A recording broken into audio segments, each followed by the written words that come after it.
Happy Monday, everyone, and thank you for joining us today for the AIME Women's Mortgage Network's Growth Series. This series is here for you to educate, inspire, and share your progress as we lift each other up to new levels.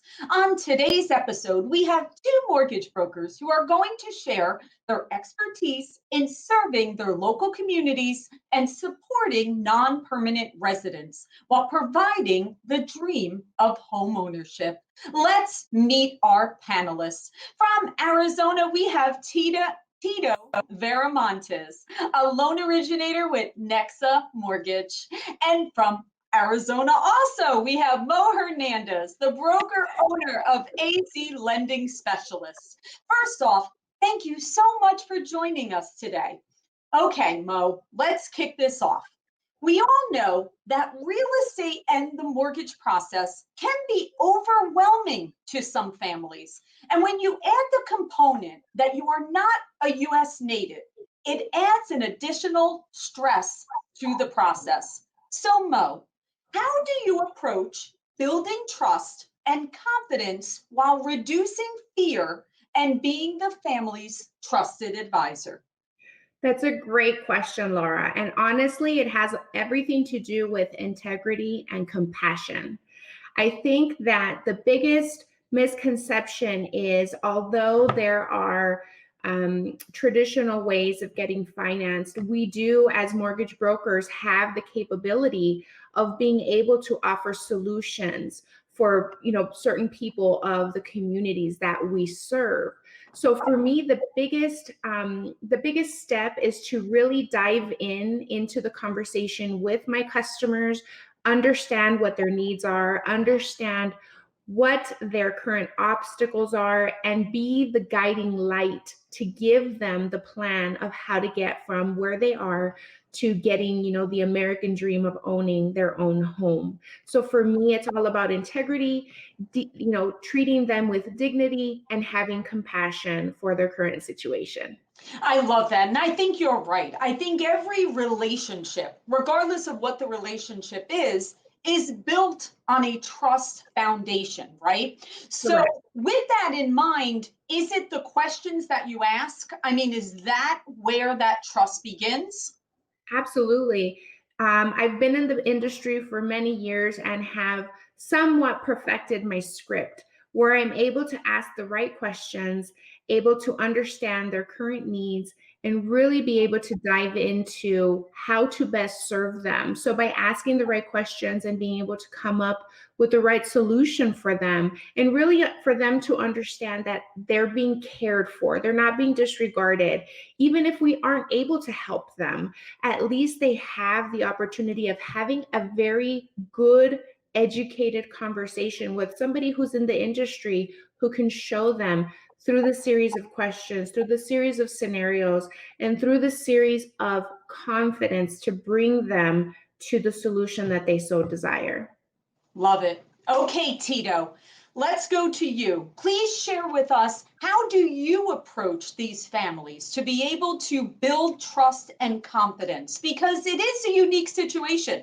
This is not the, 800 FICO family that has purchased before and has gone through this. They may right off the bat not even think it's possible. So how do you approach it? Yeah, that's right. A lot of families don't even know that it's possible. They're actually afraid. They're scared. They're intimidated to reach out.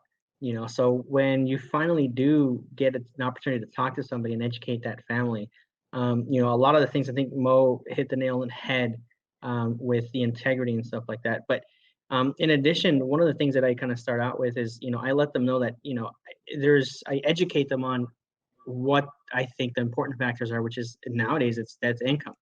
Right. So you mentioned an 800 score, and this is part of what I tell them. I say, hey, look, even if you're an 800 score, if your debt to income is not in line, if you have too much debt or not enough income, you're not going to qualify for anything. I find a lot of people that I've talked to a different loan officer, they go straight for the credit pull. Yeah, credit's important. It's going to let us know the rate, maybe, the program that we can put you in. But I let these families know, hey, I need certain documents. Let me calculate your income properly. Let me go through almost a financial interview with them and let them know that what the importance is. Do you have savings? Do you have, a lot of people, we know the word reserves, right? But they don't understand the word reserve. So reserves is just another word for savings. So in my is I'm educating them. I'm not going straight through, let me get your application, let me run your credit, see what your score is. I go through and I do like a really good financial interview. I talk to them about the importance of what it is to have, the extra savings / reserves, not just a down payment. And especially in today's market, I know that right now it's a seller's market. So I educate them on that as well, because it's hard to get seller concessions right now. But I think what I find a lot of families, they appreciate the fact that for me, it's more of an educational consultation. It's not just let me get your information, pull your credit, and see and hope that you're a 700 score.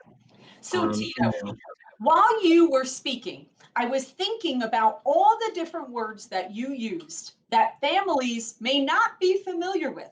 Debt to income, reserves, even the savings component, right? I mean, maybe they're not looking at it as savings, right? Maybe all their funds are in a checking account, right? And they're like, savings, I don't have any savings, but maybe all of their funds, or maybe they're somewhere else, who knows? So, Tito, how do you approach just being able to communicate to where, as you're saying certain terms, they are kind of getting a little defensive and feeling uncomfortable right there? So how do you handle that? Oh, well, when I'm in a conversation with them, like I bring it down to, I explain it in a method that they understand. I'm using those terms with here because, we're all in this industry and we get it. But, when I explain it to them, I definitely let them know that, hey, just because it's extra savings, that doesn't necessarily mean it's in a savings account. I run into a lot of people, especially in the Hispanic community, that when I talk about money, savings, and having stuff like that, they have it cash. It's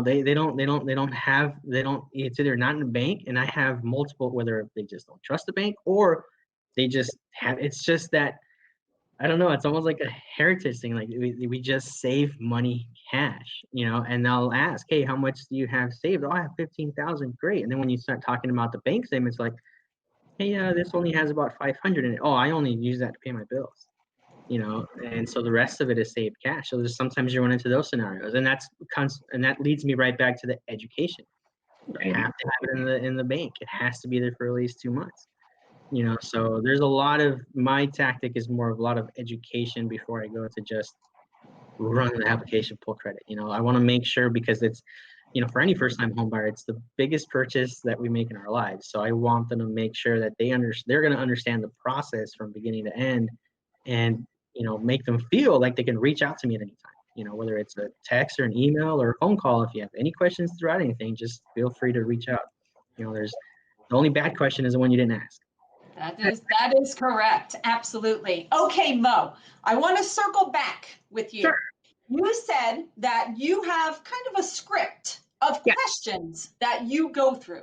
Can you give us some of those questions to be able to help everyone that's watching right now? Sure, absolutely. It would be my pleasure to. So really, at the end of the day, we all have our different tactics. We all have our different ways that we function in our seat at the table. But at the end of the day, a 1003 is a 1003. So we need to have, all of the basic information. So for me, just like Arturo was mentioning, it's a lot of cultural language that we use. There's a lot of generational, situations that, especially in the Hispanic community, that we are very in tune to. So talking about 2-year work history, talking about 2-year address history, talking about the need for 2-month bank statements. At the end of it, like I was saying, a 1003 is a 1003. It doesn't matter what company you're with. So really, it just comes from how you present your question. So for me, obviously, I'm not going to do it in Spanish right now, but for me, it's a very casual conversation. Have you lived in the same home? I kind of go through like this little series of, questions. So I'll start with, what are you paying in rent right now? How does that make you feel? Are you comfortable with that $1,200 rental payment? And they'll tell me, yeah, it's comfortable, or, I could afford a little bit more. And then we get into, How long have you lived there? Have you enjoyed living in that home for the last 2 years? Because I think that in our industry, it can be very robotic. It could be very like, here's questions 1 through 10 that I need to ask you. What's your name? What's your date of birth? What's all of these things. And for me, I really just try to take them through a casual conversation where through those casual questions, I'm able to get them to open up. I'm able to get them to really, think out, with their experience. How does it make me feel to pay $1,200 a month? And then I kind of connect with them emotionally, and then they say, well, my landlord wants to raise the rent again, or, my friend, my comadre, my cousin, bought a home and their payment's only $1,500. I can afford an extra $300. So you really get them to open up, because just like Tito said, they're so afraid. Anybody, no matter what the status is, anybody who has never purchased a home before, there is a fear factor that we have to lead them through. It's such an emotional journey that we really have to take that charge. And I connect so much with that. And I know that, that's something that a lot of us in this industry, we take to heart the position that we have. So even things as simple as how we ask our questions, what, in what order, how much importance we shed on a particular subject. It's really all about how we connect with our customers so that they can open up for us. Because just like Tito said, especially in this situation, these scenarios that we're talking about, for the theme for today, it's very delicate. And our charge is to be the beacons of light, to be able to tell them what can be done and what can't be done. And after that, at least they have, just like he said, they're better educated, then they know what to work towards, so it's really just, the whole emotional part of it is something that I really take to heart, take very personally, and just treat them with as much dignity as possible. And those questions, like I said, I'll start with, what do you pay for rent? And then they answer that, and then I ask them, how do you feel about paying that much rent, and how have you liked living there the last 2 years? Oh, well, I haven't lived here for 2 years. Oh, where did you live before? What were you paying in rent before? And where do you work? Are you salary? Are you hourly? And it's such a casual way to just really get them to open up. And like we're saying, it's the trust factor. Get them to trust you and get them to understand that we're in the position to help, if they allow us to help them, obviously, but we're in the position to help, and we just need them to open up for us. I love that, Mo. And obviously, everything that you just said applies to every single family that we're working with, but especially that comfort, that understanding of getting people to open up as to their why. Because when you ask questions in that manner, they start speaking to you, right? They start explaining, well, the reason why I'm here is because the landlord is going to raise the rent a few $100s. And if I'm going to pay that amount, well, maybe I can purchase my own home, right? And you can understand the background instead of just going through the 1003 and asking. So Exactly. I love that. And what a great bonding and what a great trust. That's fantastic. All right, Tito. Now we want to jump into, okay, so you've asked those questions, you've educated, you've gone through this process. Let's take into account maybe it's not the right time for this particular family, or maybe it doesn't fit into a traditional loan program, and maybe you have to go into another area. Can you tell us, how do you communicate with your families that it may not be the right time for them? Yeah, so that's also something that's very important. Again, education is key. At least that's what I believe. And I have run into scenarios where it's just not doable at this time. But the important is to let them know. Let them know, hey, it's not. I'm not telling you no. It's just not right now. Yeah. And there's so many. Sometimes it's as simple as, hey, especially with the topic we're talking about, your permit's expired. Yeah. let's get everything ready to go, right? Let's make sure you have enough money, saved. Let's talk about your debts. Let's do all that. But hey, you got to get that permit renewed, because yeah, that's something that's additional that other homeowners or other people don't have to worry about, but this community does. You have to have that valid permit. So sometimes it's that one's not so difficult.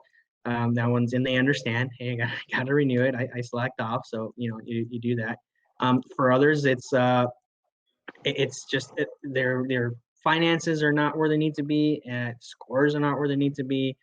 And again, it's important to let them know. I have run into people that maybe saw 3 to 4 other loan officers before they came to me, right? So they've been trying, but what happens is they're focused on score and it can't get done. And then they move on, but they never tell them why. They just stop answering, right? It's just basically, it's a bad lead. Okay, I'm just gonna stop. I can't do nothing there. And they just move on, and they leave these people hanging, and they don't, but they never know why they can't get qualified, right? So they try again, and they try again. So it is a hard thing to do. And sometimes I'm like, it's like, oh man, like I don't want to tell these people, but then you have to, because you got to let them know. But not only just, hey, you can't because of this, but I break it down. Look, I know that you say you can afford this payment, but not in the numbers, right? It's not, you're not there. Sometimes they co-sign, and a very common thing is they co-sign for other family members on vehicle, right? So they have another 400, see, look, Mo knows, you have another $400 or $500 payment that, yeah, they're not paying, but it's on them because it was either a daughter or a son, nephew, cousin, brother that they helped out. But now that they're getting ready to go into this process, it affects them. So again, more education. Hey, listen, can you get another family member that's not your payment, it's not your car? Can that nephew find somebody else to refinance the car out of your name? You're not the one paying for it. So can he get somebody else to help? So it's just guiding them through what we need to do to keep the ball moving, right? Or to jump back in. And in the meantime, it's save more money. Yeah. Get rid of more debt, right? Not just this, but get rid of more debt. Pay these balances down. And I do like a complete, once we get to that point, like if I do get to the point where we're in credit and I actually get to see the full snapshot, then just depends on what's on there. If it's collections, if it's stuff like that. I've just out of advice, I've taken people from like 608 to 680. And that's when they actually take into heart what I'm suggesting they do, and they do the work. Yeah. But again, I guess the short answer is just it's education and not leaving the customer hanging, right? It's communication, right? Yeah, It's communication with that education. Yeah. And you give great example there, Tito. That was fantastic, where you said families have worked with other originators that maybe just say, oh, I can't help. Oh, the DTI is too high, or this, this component of it doesn't work. So we're just going to kind of ghost them. But by doing that, you're never really guiding them into what they need to do in order to make that dream come true for them. So just providing that communication. And again, those are those little seeds that you're planting that, sure, maybe it's not going to be fruitful at this moment, but that will come, 6 months from now, or 3 months from now, or a year from now, when you least expect it. All of a sudden, that family is ready. So I love that. So great tip for everyone. Communication. Sometimes sooner in the form of a referral. Of even course. if they can't buy, Go ahead, speak about right? that. Actually, speak about that once you take care of that family, speak about the referrals. Yeah. So even though, like, again, hey, I'm not telling you no, I'm just telling you not right now. You put them on a plan. But a lot of times they're just so happy you took the time to educate them, didn't just like, throw them off to the side, that you are now their trusted mortgage advisor. Have they been able to accomplish a transaction with you? No, maybe not yet, but you become their trusted mortgage advisor. And it's like the best form of advertisement you can really have, because anytime that from now on, they're going to remember you even more when they hear somebody that maybe already has a home, they want to refinance, or they hear somebody else that wants to try, right? Hey, you know what? Go talk to Arturo, because I went through 4 other people before him, and go talk to Arturo, because he's going to tell you exactly what you need to do. And if you can't do it now, he's going to show you how, So that's where a lot of people, I think, they don't see the big picture, right? So we're in the long game. What is that? I don't remember Matt Istria's exact quote, right? But he's in the long game to win. It's not about just now. I love that. Okay, so now let's actually approach some of the misconceptions out there about helping families that are not U.S. citizens. So Mo, what are some common misconceptions about helping these families? Sure. So luckily you have Arturo and I both from Arizona. We're on the border here with Mexico. So we get to see this day in and day out. For me, my retail days included some work with the International Bank Department for one of the big banks here in Arizona. So I was able to really make connections with a lot of families who have, for example, produce companies in Mexico. They earn their money in Mexico, but they send their children to come to the United States for school. So these are hardworking families, just like every other business owner out there, who want to provide a better, education for their children. So for me, one of the biggest misconceptions is that persons who earn their income in a foreign country, they actually think that they can't use that income to purchase in the United States. And that's one of the biggest misconceptions that I feel is part of, for example, here in Arizona, we have the Sonoran Corridor, which is a very big import export part of the income for the state of Arizona with, the sister communities in Mexico. So the biggest misconception is that if you earn your income in a foreign country, you cannot purchase in the United States of America. And that is actually false. You very much can. There are certain documentations that are needed. You definitely need a heftier down payment. But as long as, like Tito said, as long as we educate the customer, we let them know what the protocols are, what the requirements are, hands down, we can get it done for them. And that's exactly what happens for the transactions that I've been able to be a part of for foreign national customers. That's exactly what it is. It's a foreign national product. They earn their income in a foreign country, but they're purchasing assets here in the United States. So we're very lucky in the mortgage broker world that we have so many different avenues with so many different lenders who offer products.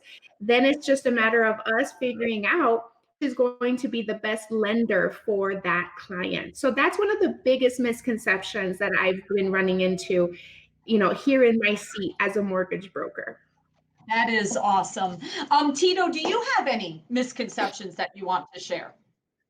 Yeah, so I'm a part of a lot of local groups, but then I also see it in our own community where even other mortgage brokers have questions regarding people that are not citizen, right? So a non-citizen loan, and a lot of non-citizens ask, "Can I get a loan even though I'm not a citizen?" So it's just a lot of people don't know, and so that's one of the biggest misconceptions is that you can't. So you can.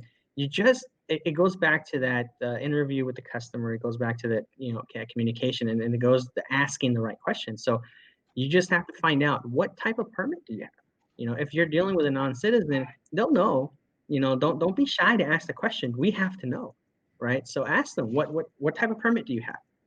Not only does it have to be active, but what type of permit is it? Because there is a permit that's restricted, the C33 permit. So a C33 permit is restricted from any government loans, right? FHA, VA, USDA. But with a conventional loan, there's no problem, right? So anybody that knows how to do a conventional loan, you can do a loan for a non-citizen as long as they have the right permit, right? So the C33 permit is more commonly known as DACA, but those are restricted for government. So that's one of the biggest misconceptions that I see out there is that, that they cannot get a loan. Well, you can't get an FHA loan. FHA restricted that back in August 2019, but you can still go conventional. Yeah. Right. So it appears to me the biggest thing is asking the right questions up front so that then you can make your determination and communicate what you can do for them at that time or in the future. So that is the key. Okay, guys. Well, this has been fantastic. Thank you so much for sharing your expertise. And let's leave everyone with that one piece of advice that you would like to share about how to gain confidence, build trust, and guide our families through the process that may not be U.S. citizens. Mo. I think for me, in all honesty, being able to connect, especially here in Arizona with the Hispanic community, and being able to share a journey, sharing stories, just like Tito said, it's so important for us to really dig deep and be able to tell them like, hey, I was, this age when I remember my parents buying a home, or I was this age when I bought my first home, being able to really have a connection with them. So my biggest advice to anybody who is in that market where you have the availability of helping more customers, just really dig deep. Like Tito said, there's a lot of misconceptions, even amongst our own peers. They think that there isn't a solution when very well there are. So for me, the biggest advice that I can give anybody, no matter what the situation is, really dig deep, really connect, and protect the emotional journey of our clients. Be them who they are. We want to break generational curses. We want to stop renters from renting for generations. And we want to help them understand that real estate is going to be the best way to create that generational wealth that can be passed down through each generation. And I think that as a culture, because of the topic that we're talking about today, when we say that to them and they understand the power that they have for all of, everything that real estate can do for them, it's just so powerful, so powerful. So I encourage, if anybody has the availability and the openness to be able to help more people in their community become homeowners, do it. Do it, do it, do it. Awesome. All right, Tito, what's that piece of advice? I mean, I think Mo pretty much, hit the nail on the head, but it comes to that building rapport. Find common ground with your customers. And if you find that, you do are trying to help somebody that may be a non-citizen or stuff like that, it depends, what's that algorithm or that saying, frog, family, recreational, occupation. Just find that common ground with that family, because that's what's going to gain, that trust and that rapport. And once you gain that, then they're gonna open up to you. They're gonna let you know what their situation is, and the more that they let you know what it is, then the more knowledge we have, so we can better help them. Absolutely. Absolutely. You guys, this was amazing. Thank you for breaking it down, because it really is just asking questions, listening, properly communicating, and being there to support them through their journey. So, and Yes. of course, for anyone out there that does have questions in regards to permanent resident aliens or anything that's non-US citizens, by all means, you have the group. Go in, ask your questions. Arturo was telling us a few days ago that when he sees that, he goes in and he answers those questions. We have the support. AIME is providing you a way to get those answers and be able to guide all these families. So thank you so much. And as a follow-up to this discussion, next week on the Growth Series, Katie Sweeney will be speaking about DACA families and how to help them and support them. So she will continue this conversation. Thank you, everyone, for joining us. Mo and Tito, thank you so much for your expertise. And everyone, have a good night.